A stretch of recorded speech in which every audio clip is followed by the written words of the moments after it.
Hello students, welcome you on my YouTube channel Fun Unlearn and today I am going to teach Hindi व्याकरण का पत्र लेखन जिसे letter writing कहते हैं। So let's start।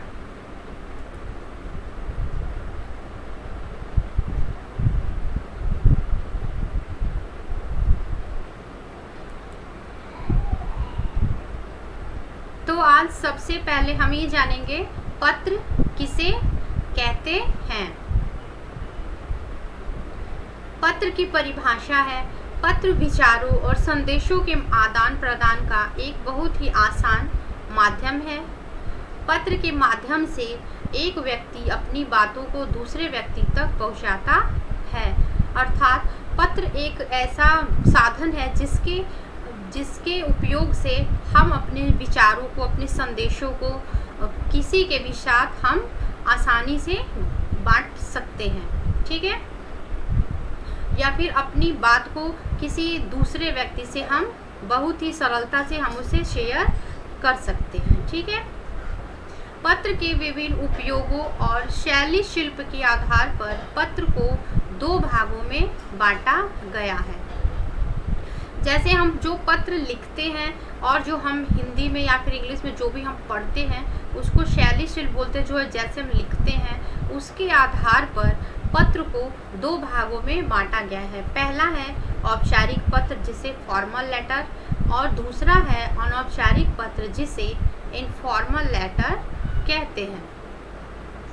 तो आज की वीडियो में मैं आपको अनौपचारिक पत्र मीन्स इनफॉर्मल लेटर के बारे में बताऊंगी कि अनौपचारिक पत्र कहते किसे हैं और उसका प्रारूप कैसा होता है।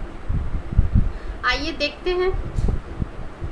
दूसरा है हमारा अनौपचारिक पत्र मीन्स इनफॉर्मल लेटर। अनौपचारिक पत्राचार उन लोगों के साथ किया जाता है जिनसे हमारा निजी परिचय होता है। मीन्स अनौपचारिक पत्राचार हम उन लोगों के साथ करते हैं जैसे हमारे कोई रिश्तेदार हैं, अब हमारे माता पिता, हमारे भाई बहन, हमारे मित्र, हमारे रिश्तेदार। अगर हमें उनसे कोई भी बात करनी है तो हम अनौपचारिक पत्र के माध्यम से हम अपनी बात उन तक पहुंचाते हैं, ठीक है। इस पत्र से हम अपने विचारों, बातों और संदेशों को अपने परिवार के मेंबर्स या फिर मित्र या फिर रिश्तेदार तक पहुंचाते हैं। आइए अब देख लेते हैं अनौपचारिक पत्र का प्रारूप कैसा है। अनौपचारिक पत्र के प्रारूप में 6 बिंदु होते हैं। कितने बिंदु होते हैं? 6 बिंदु होते हैं। पहला है प्रेषक का पता। प्रेषक वो व्यक्ति होता है जो पत्र लिखता है, यानी कि मैं अगर पत्र लिख रही हूँ तो मैं प्रेषक हूँ, आप अगर पत्र लिख रहे हो तो आप प्रेषक हैं, ठीक है। अगर दूसरा कोई पत्र लिख रहा है तो वो प्रेषक है, यानी कि जो पत्र लिखने वाला है वो प्रेषक है। यहाँ पे मैंने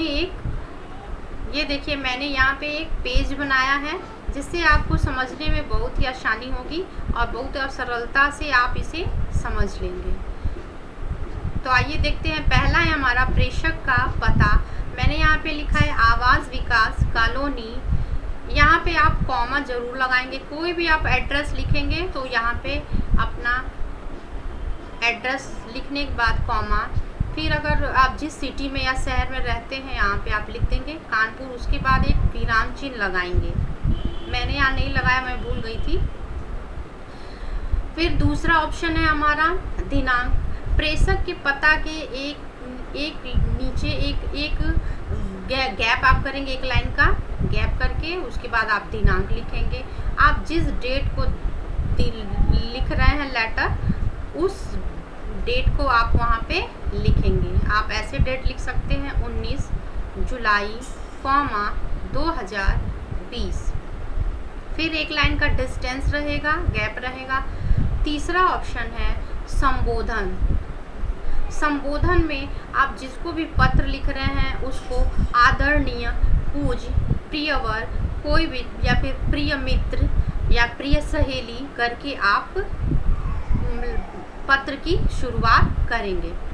चौथा ऑप्शन है हमारा अभिवादन। अभिवादन में हम सादर नमस्कार, सप्रेम, मधुर स्मृतियाँ या फिर कुछ और भी हम लिख सकते हैं। पांचवा ऑप्शन है विषय वस्तु। विषय वस्तु में हमारा संदेश रहेगा।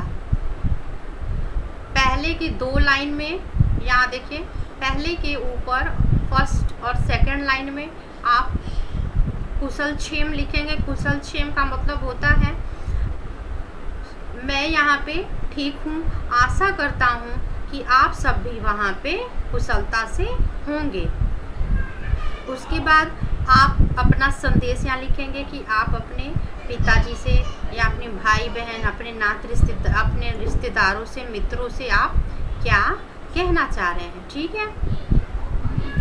फिर है लास्ट की ये दो लाइन है, इसमें परिवार के सदस्यों का अभिवादन और समापन करेंगे। यानी कि आप यहाँ पे लिख सकते हैं कि छोटों को प्यार, बड़ों से आशीर्वाद। ठीक है। और हमारा यहाँ पे छठा ऑप्शन है प्रापक का नाम व पता। अगर आप किसी को भी आप लिख सकते हैं पत्र। अगर आप लिख रहे हैं कि अपने चाचा जी को, पापा जी को, किसी को भी, तो आप यहाँ पे भी लिखेंगे आपका आज्ञाकारी पुत्र या पुत्री, आपका जो भी नाम रहेगा वो आप लिख देंगे। राजन, रचना यहाँ पे मैंने लिखा है।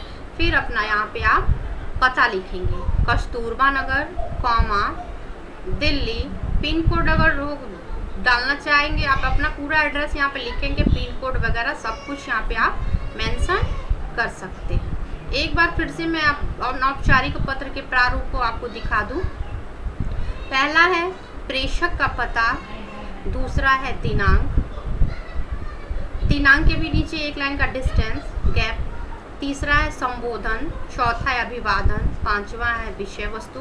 संबोधन, अभिवादन और विषय वस्तु में कोई भी डिस्टेंस नहीं रहेगा। छठा है हमारा प्रापक का नाम व पता। आइए देखते हैं, मैंने एक उदाहरण बनाया आपको बताने के लिए। आइए देखते हैं उसको। क्वेश्चन 1 है यहाँ पे, पुस्तक खरीदने के लिए रुपए भेजने का अनुरोध करते हुए अपने पिताजी को पत्र लिखिए। आंसर, कमरा नंबर 127, सुभाष चंद्र छात्रावास, कॉमा, कोलकाता। यहाँ पे विराम चिन्ह लगाएंगे, फिर 1 लाइन गैप करेंगे, फिर दिनांक लिखेंगे 20 जुलाई, कॉमा, 2020। फिर यहाँ से अपने पत्र की शुरुआत करेंगे। पूज्य पिताजी, कॉमा, सादर चरण स्पर्श, फिर विराम चिन्ह। मेरी प्रथम सत्र की परीक्षा समाप्त हो चुकी है, सभी विषयों के अंक प्राप्त हो गए हैं। फिर विराम चिन्ह। मुझे लगभग 75% अंक मिले हैं और अधिक अंक प्राप्त करने के लिए मुझे और अधिक मेहनत करना होगा। फिर यहाँ से आप अपना पैराग्राफ चेंज कर दीजिए।